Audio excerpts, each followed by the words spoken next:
Hey, ladies and gentlemen, this is Carmine Sabia for Explain America, and Donald Trump has made a vice presidential decision, apparently, and a lot of people are really stunned by it. Before we get started, please make sure you like, comment, share, and subscribe. Those little things really help us out, and they help our channel continue to grow.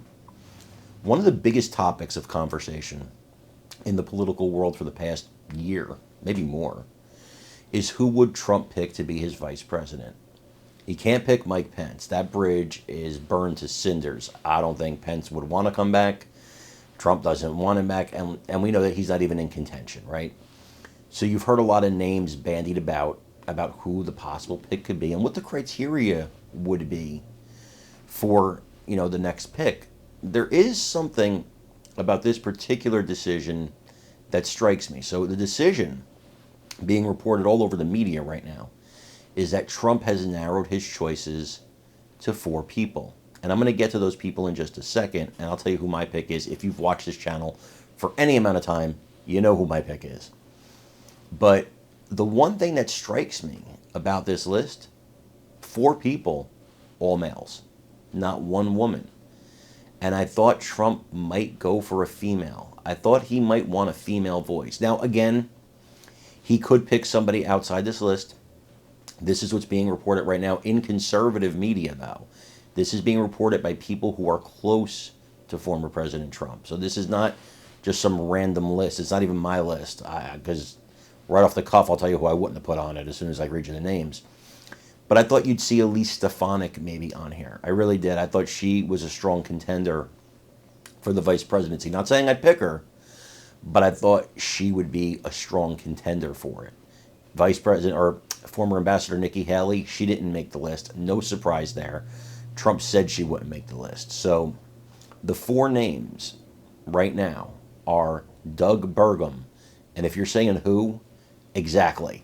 That's the guy I would have not had on my list. He's a billionaire. He was a presidential candidate. He got almost no votes.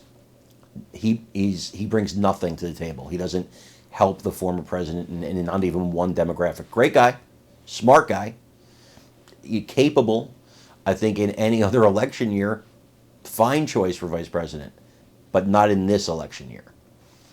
Another choice that was, I guess, mentioned on this list, Vivek Ramaswamy. No. Again, I love Vivek, by the way. Love him. Too young. The way Biden's age will be used against him, the one way, he's too old. Vivek's age and inexperience will be used against him by Harris. No go. The next 2 names on the list, I think, are perfect. I'd be happy with either one. The first is Senator Marco Rubio. Young, vibrant, smart, good-looking, Hispanic. These are all things that help with different demographics. Obviously, I think he could get a lot of female votes.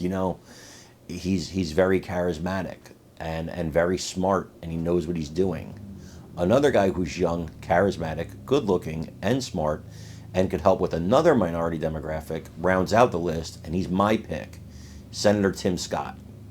I would, though, put Tim Scott and Marco Rubio on an even playing field as far as if I believe they're capable of being president if the time came and they had to. If there was an emergency, could they be president? I think they both could be. The first 2, I don't feel that way about. But I do feel that way about Rubio and Scott. I think those guys are ready for prime time. I want to know what you guys think, so let me know in the comments. Who would be your pick for vice president?